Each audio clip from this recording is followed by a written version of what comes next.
She was 4 steps from the elevator when she saw them.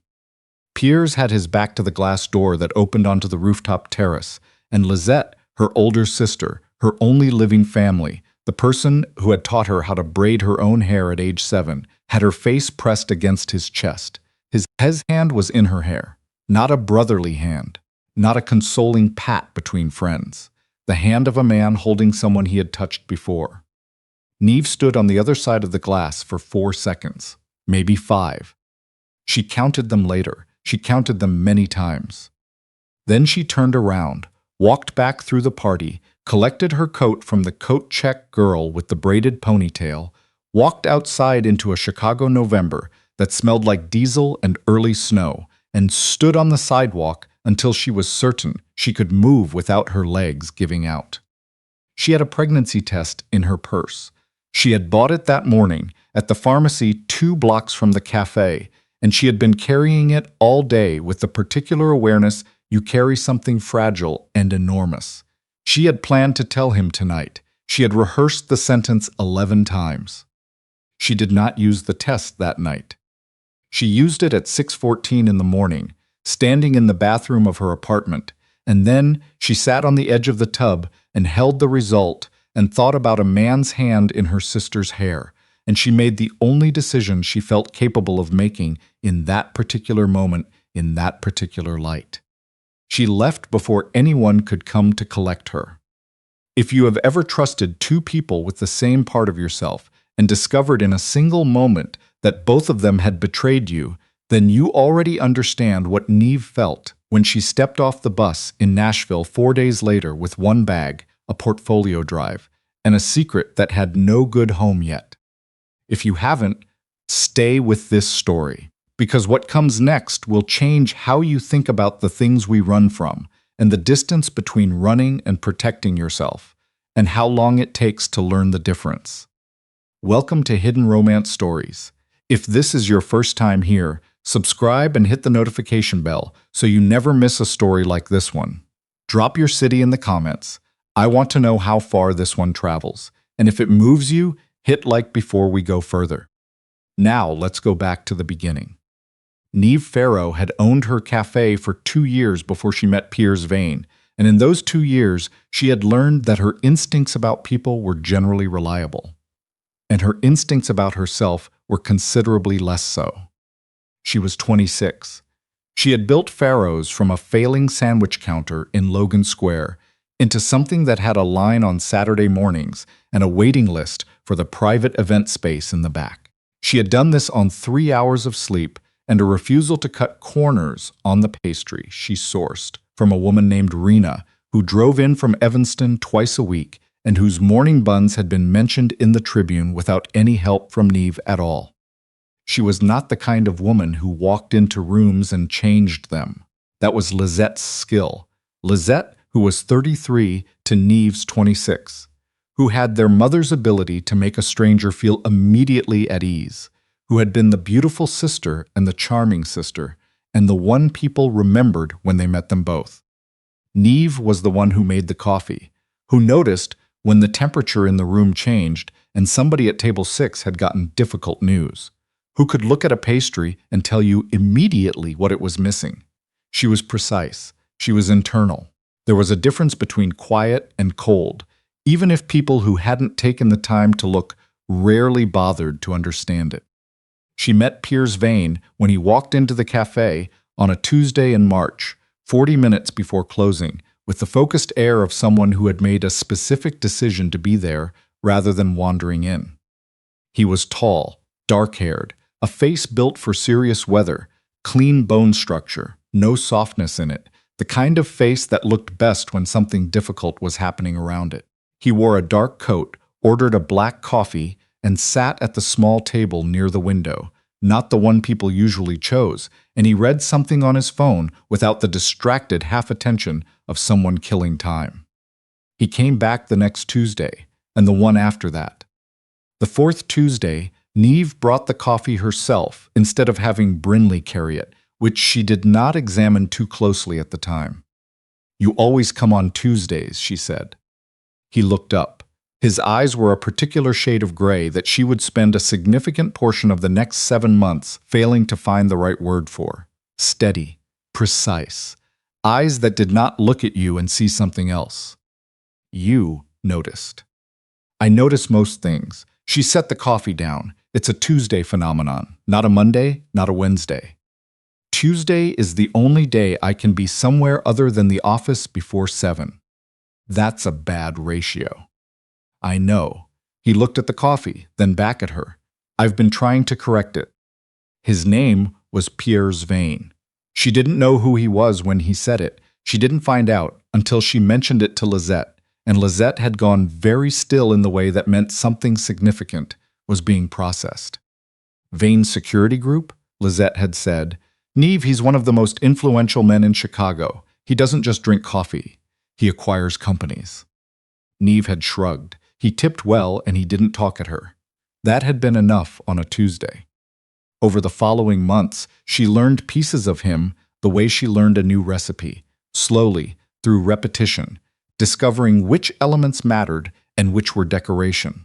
She learned that he was up at 5, regardless of what had happened the day before, that he had exactly one person he appeared to fully trust, a man named Kale, who was technically his head of operations, but functioned more like an anchor, that he had read everything on the small handmade bookshelf in the corner of the cafe and had asked her, seriously, about each title she had put there herself.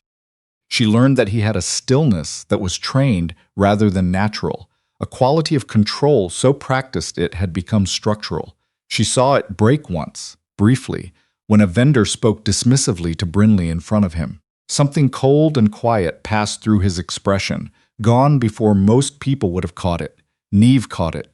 She filed it away.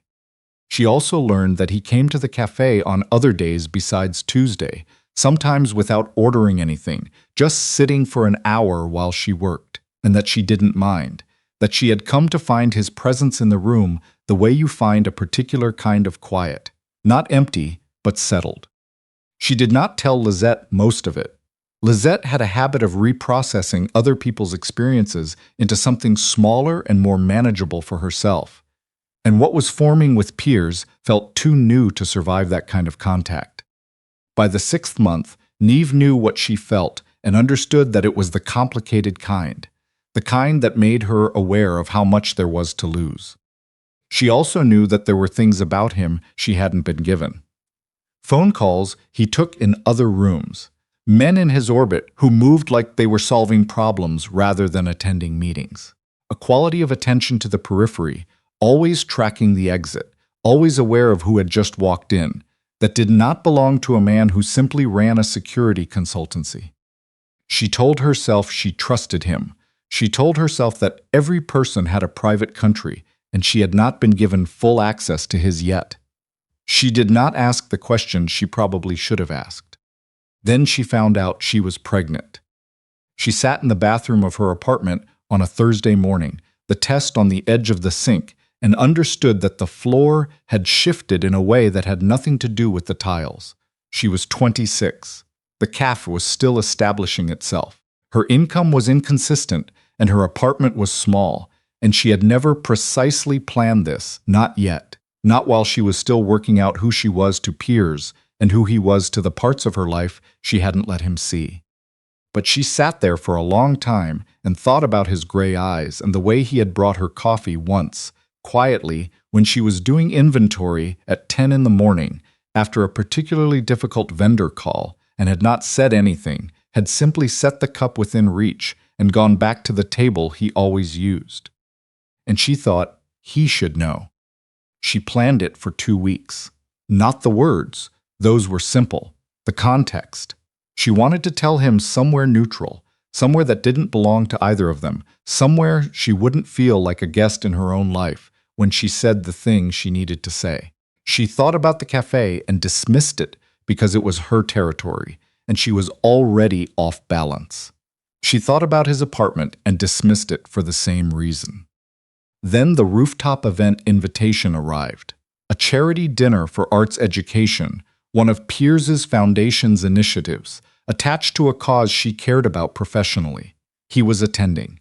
She thought, perhaps irrationally, that telling him somewhere connected to what they both valued would mean something.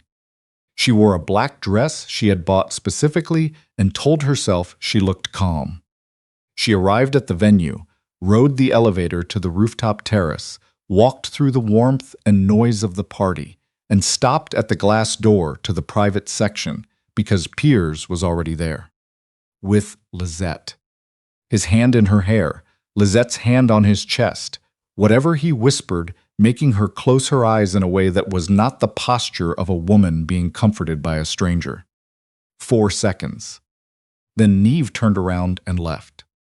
She would spend 4 years dissecting those 4 seconds, turning them over and examining them in different light, arriving each time at the same conclusion, that she had seen what she had seen and that what she had seen was true. She did not know because she was already in a taxi heading south before Piers had finished whatever he was saying. She did not know that Lisette had not gone to that terrace willingly. A man named Donald Frey had put her there.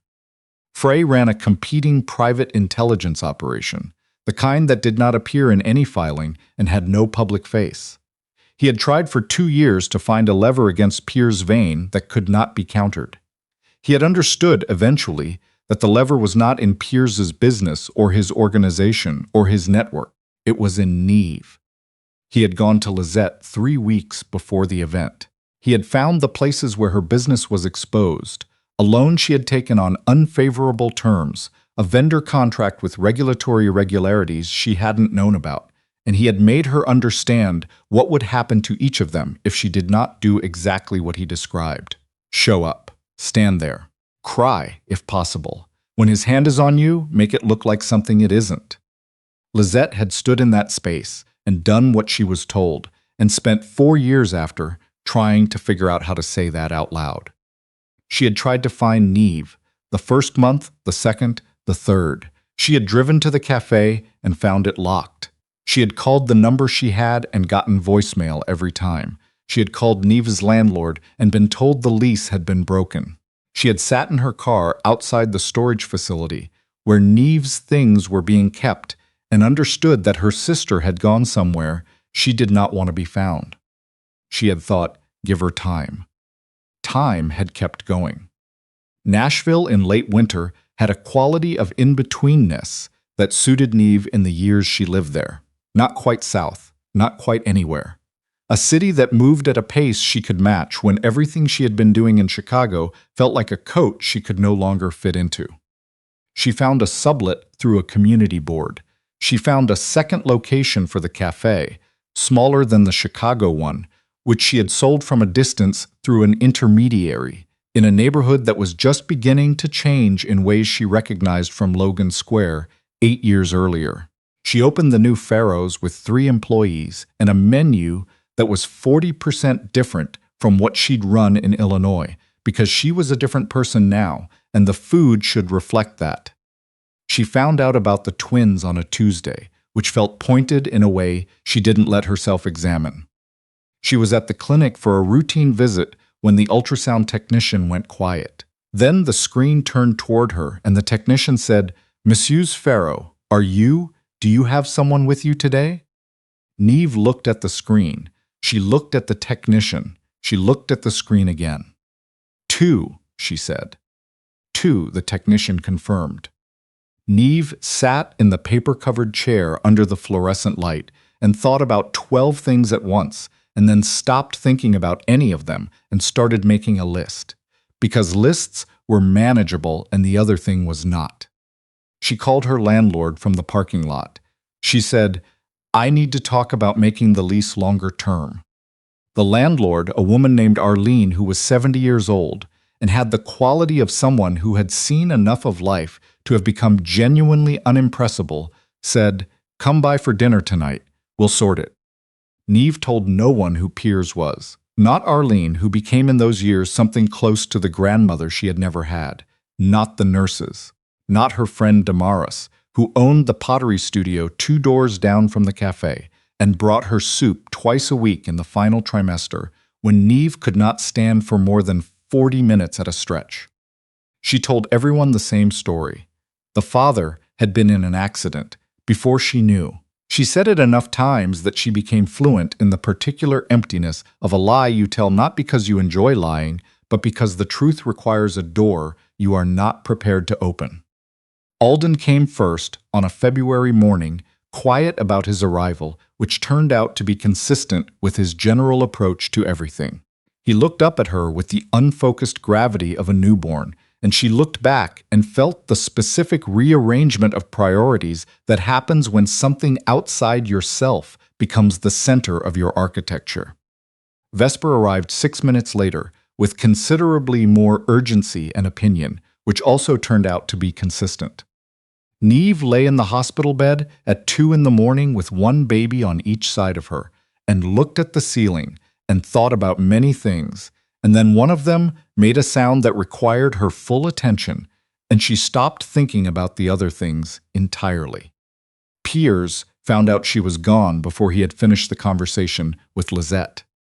He had spent the 2 months after the gala doing what he did when a situation required analysis rather than action, collecting information.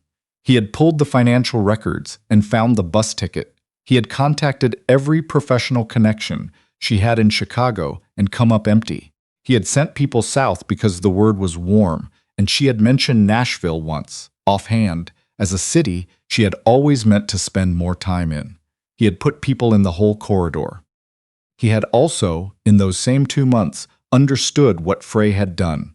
Lizette had told him eventually, when she understood that the silence was costing something she had not calculated the price of. She had told him with the flat precision of someone who had rehearsed the telling many times and wanted to get through it without breaking down. He had listened, he had not interrupted. Then he had stood up, walked to the window, and called Cale.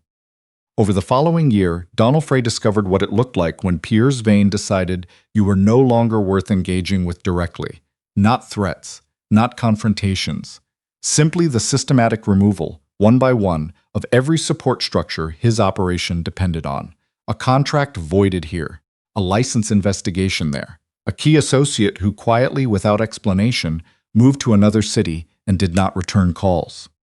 Frey did not understand what was happening until it was too late to address it, which was how Piers had intended it. He met Frey once near the end, in a parking structure in the West Loop. "You think dismantling me gets her back?" Frey said.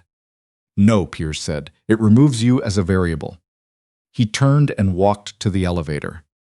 He kept looking for Neve. The months became a year. The year became 2, then 3. He ran Vane security during the days, with a focus that his staff found unsettling in its intensity, and sat in his office at 11 p.m. looking at the shelf where he kept a copy of the food publication that had run a feature on Farrow's 2 years before he met her.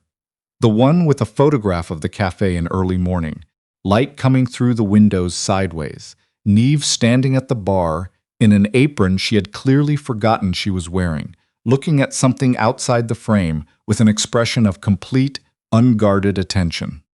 He had found that article before he found the cafe. He had walked through the door 3 weeks later, on a Tuesday, because the article had mentioned a Tuesday morning crowd specifically. He had never told Neve that. He had never found the right time.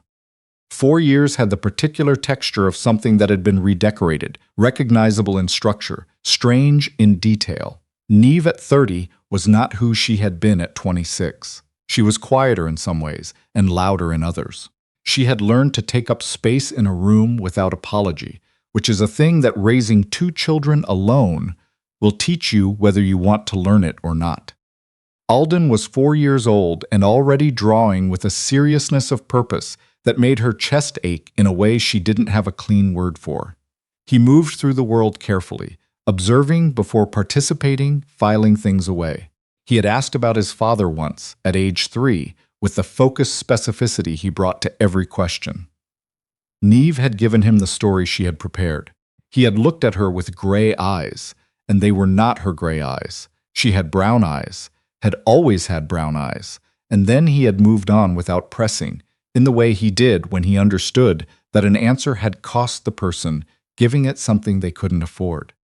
Vesper was 4 years old and had been conducting negotiations with the world since she was able to form sentences. She was loud about everything and precise about most things, and had a habit of stating uncomfortable empirical truths in public places with no register for appropriateness. She had Neve's directness and something else besides, a quality of reading a room, of assessing and concluding, that made Neve sometimes look away. She had been filling out a small business grant application on a Thursday afternoon in April, when she realized the foundation behind the grant was Vane Group Charitable Initiatives. She had not looked at the donor list carefully. She had been half distracted by Vesper, who was in the back room of the cafe attempting to reorganize the supply closet by her own idiosyncratic system. She read the name on the form 3 times before it fully landed. Then she sat very still for 60 seconds. Then she submitted the application because they needed the grant and because she was 30 years old and she had learned something at 30 that she hadn't known at 26. The things you run from don't disappear. They wait. 3 weeks later, Piers received the short list of grant applicants and found her name on it. Cale told him later that he had never seen Piers set down a document that carefully before. He called rather than appearing. That was the first thing Neve noticed when her phone showed a number she didn't recognize with a Chicago area code that he had chosen to call, giving her the choice of whether to answer. She answered. Neve. His voice had the same quality she remembered. Low, controlled, not cold. She had always understood the difference, even when it wasn't easy to articulate. I saw your application. I know why you're calling. Then you know I'm not calling about the grant. A pause. I know. I've been looking for you for 4 years. She stood at the window of the cafe after closing, looking at the street outside. The light was the particular amber of late April, and she felt it the way she felt most things now, with both hands, all the way down. I know that too, she said. They talked for 40 minutes. He told her about Donald Frey. He told her what Frey had threatened Lizette with, and how he had staged it, and the specific angle and timing he had used to make certain Neve would walk through that particular door at that particular moment.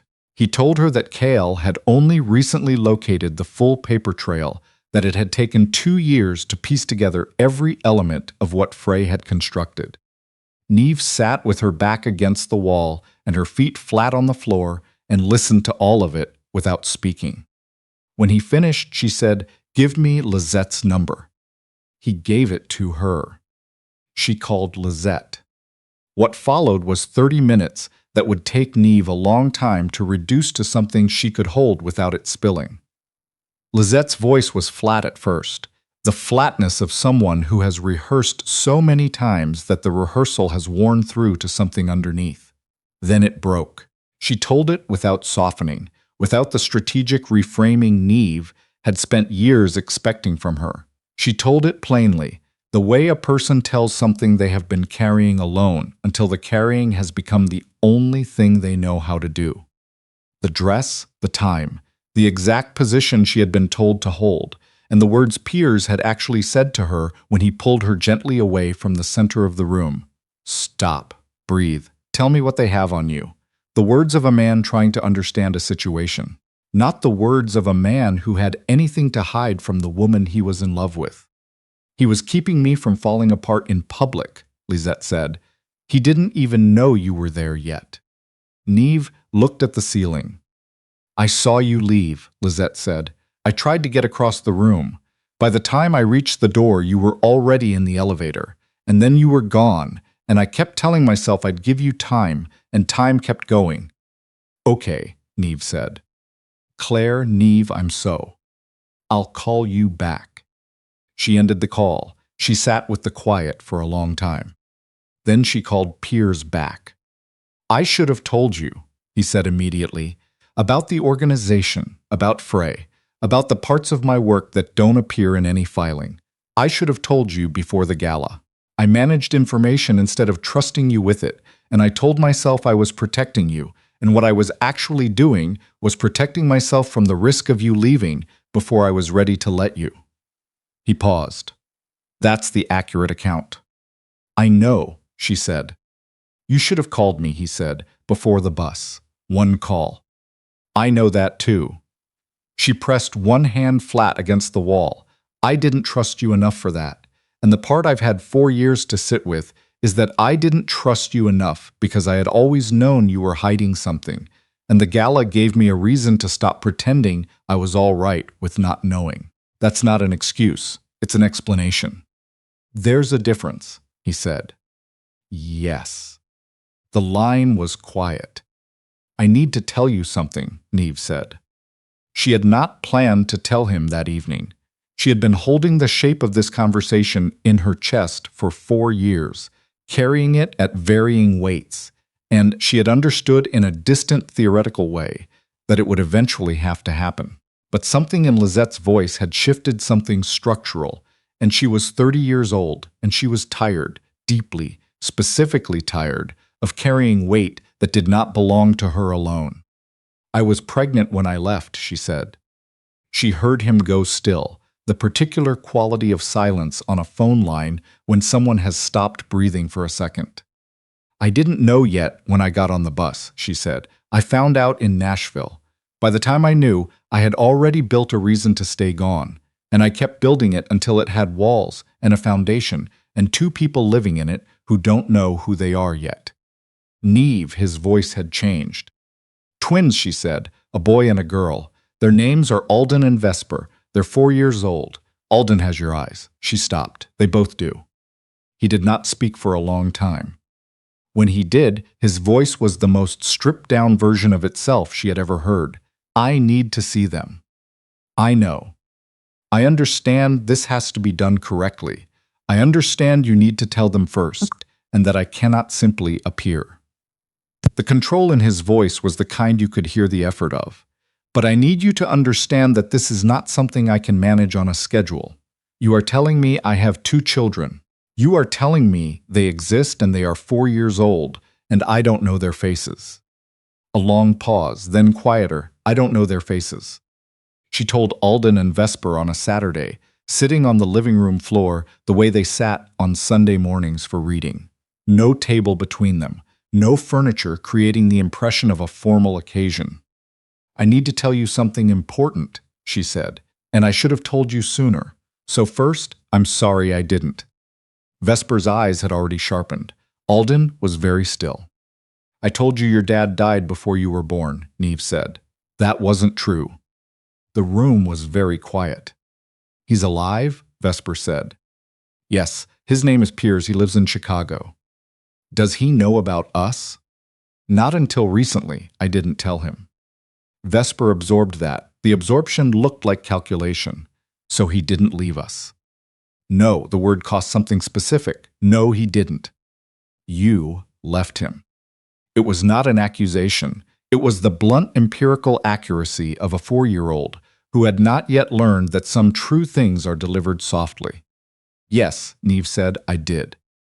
Alden had not moved. Then quietly, was he sad when he didn't know?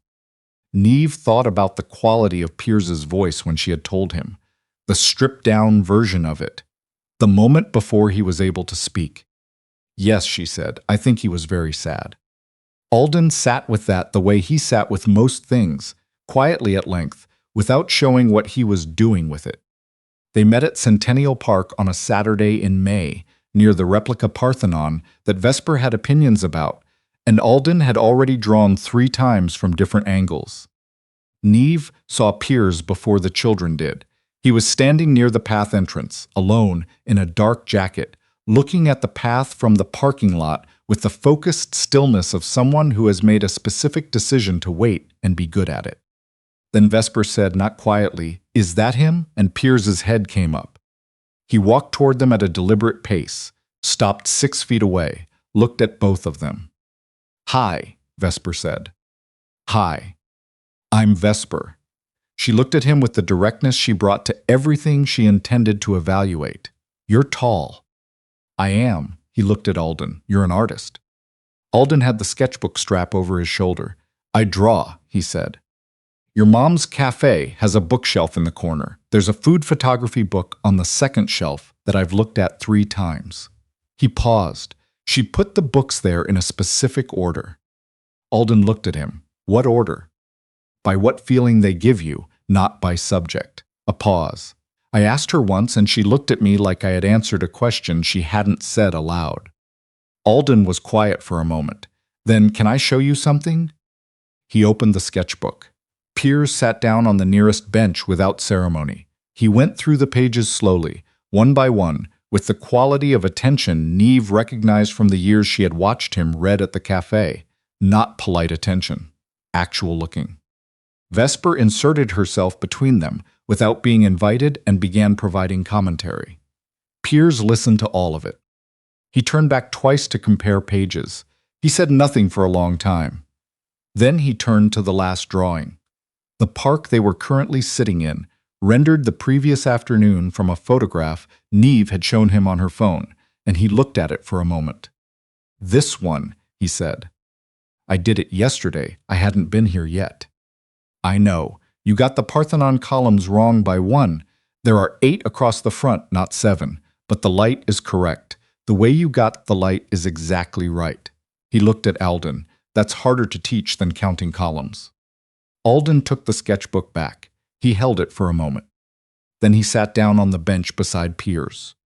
He didn't say anything. He just sat there and opened his sketchbook to a blank page and began drawing.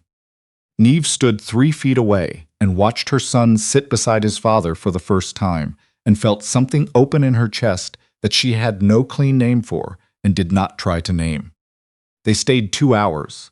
Vesper's questions were organized and relentless. How tall exactly? What kind of car? Had he ever been somewhere interesting? And what was the most interesting part? Did he know anyone she should know about? He answered every question with the same quality of direct seriousness, and she received this with the particular satisfaction of someone whose intelligence has been accurately assessed. Alden mostly listened. Occasionally he asked one question, quietly, that turned out to be the structural one, the one that held everything else up. Near the end, he asked, "Were you scared of anything when you were little?" Piers was quiet for a moment. Yes. What? Losing the people I cared about, not being able to hold on to them. Alden looked at him with the gray eyes. Did that happen? Yes, Piers said, for a while. But not anymore.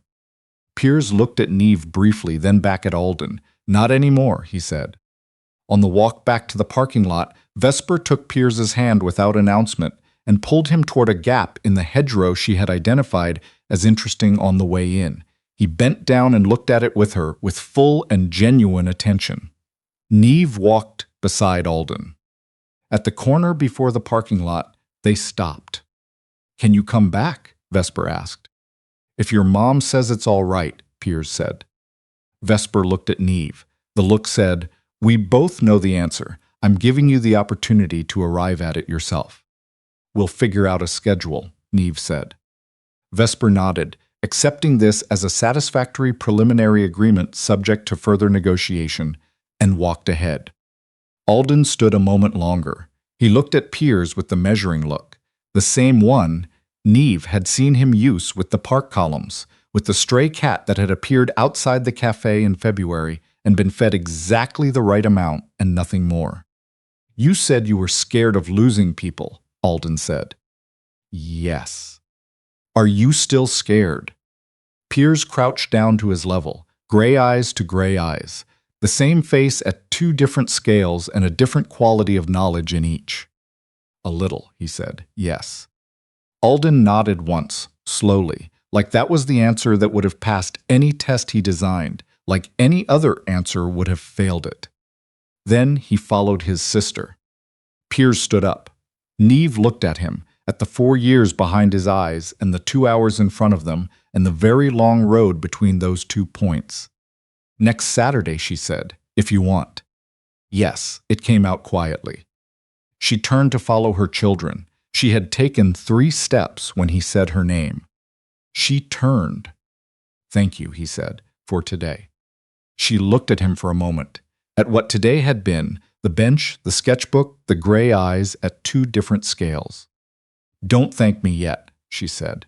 Vesper is going to have follow-up questions next week.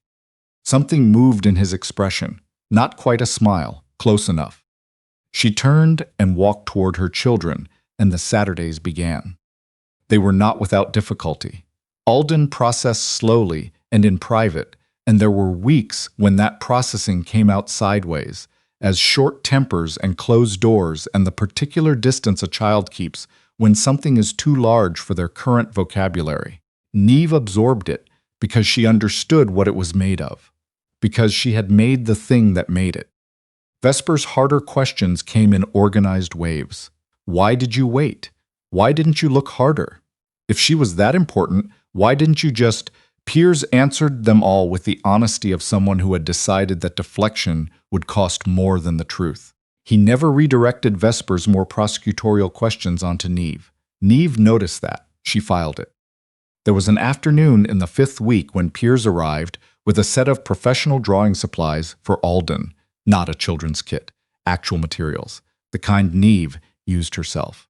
Alden opened the box with the expression he reserved for things that mattered and said nothing for a long moment, and then said, very quietly, "Thank you." And Piers said, "You're welcome." And the exchange had a compression to it that Neve watched from the kitchen doorway and had to turn away from, because it was too specific to look at directly.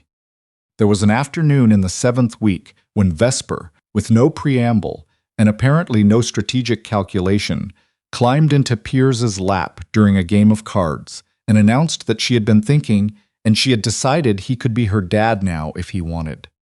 And Piers went completely still for 3 seconds. Then he put both arms around her and said, "I want that very much." And Vesper said, "Good, then it's settled," and went back to the cards as though the matter was closed, because for Vesper, it was. Alden took longer. Alden always took longer. He was the kind of person who needed to be certain before he committed, who tested structural integrity quietly, and at length before deciding to trust his weight to something. Neve recognized it because she had the same quality, and she understood that it was not coldness, not distance, but the carefulness of a person who understood that some things, once broken, required real evidence of repair before they could be relied on again. The moment came on a Sunday afternoon in the 8th week when Vesper had fallen asleep mid-afternoon, a rarity attributed to a birthday party the day before that had run 3 hours past schedule. It was just Alden and Piers in the living room. Neve was in the kitchen, but she could see through the open doorway. Alden had his sketchbook. Piers had the book he'd picked off the shelf, a collection of architectural photography that Alden had checked out from the library 4 weeks ago and renewed twice. They sat in compatible silence for 35 minutes. Then Alden said, "Are you sad about it, the time you missed?" Piers lowered the book, "Yes." Alden drew for another moment. "I'm sad about it too," he said. "I didn't have a word for it before. But I think that's what it was. Something missing that I didn't know the name of." Piers did not speak immediately. Neve watched him from the doorway and watched him work very hard at being still. "I'm sorry I wasn't there," Piers said. "I know that doesn't fix it." Alden looked up. "Mom's sorry too." He said it not as an accusation, but as a fact he had been carrying and needed to put somewhere. "She cries sometimes when she thinks we're asleep." A pause. "I don't think she knows that we know." Piers was quiet. "She loves you," Alden said. Then he looked back down at his drawing, drew a few more lines. "I think you should probably tell her that she doesn't have to keep being sorry. We're okay." He paused. "I mean, we're going to be okay." Then, without further announcement, Alden got up from where he was sitting, walked across the room, and climbed into Piers's lap. He settled himself with the matter-of-fact efficiency of a child who has made a decision and is implementing it. He opened his sketchbook again. He began drawing. Piers sat completely still. Then, with the particular carefulness of someone handling something they don't want to break, he put one arm around his son. Neve turned away from the doorway. She stood at the kitchen sink and gripped the edge of the counter and breathed through the thing happening in her chest with no adequate strategy. The conversation between her and Piers, The one that wasn't about the children, the one about the 4 years and what had been lost in them and what came next, happened on a Tuesday evening in the 10th week, after the kids were in bed, with coffee going cold between them at the kitchen table. He told her everything, the full scope of what Vane's security group actually was, the operations that didn't appear in any filing, the things that had been done and the things he was not proud of. He said it plainly, without managing her reaction, without softening, without strategic omission. He let each piece land and settle before moving to the next. She listened to all of it. When he finished, she said, "The parts you're keeping, the legitimate consulting, the foundation work, those are real." Yes. The parts you're closing? Some are already gone. The rest will take 18 months to close without consequences for the people who work them. But the direction is set. He met her eyes. Finding out about the children accelerated it. I want to be present for them in a way that is incompatible with certain operations. Because of them? Because of them, and because of me. He paused. I've been doing this long enough to understand what it costs. I would like, if it's still possible, to find out what the other thing costs. She looked at him across the kitchen table. I want to come to Chicago, she said. I want to see the operation, all of it, before I decide anything. On my terms, my timeline. Yes. And whatever this is going to be, it's slow, and it's honest, and neither of us makes decisions about the shape of the other one's life without saying it out loud first. Yes, he said, all of that, yes. She nodded. She stood up and took the mugs to the sink and stood with her back to him for a moment, the way she stood when she needed to think without being observed.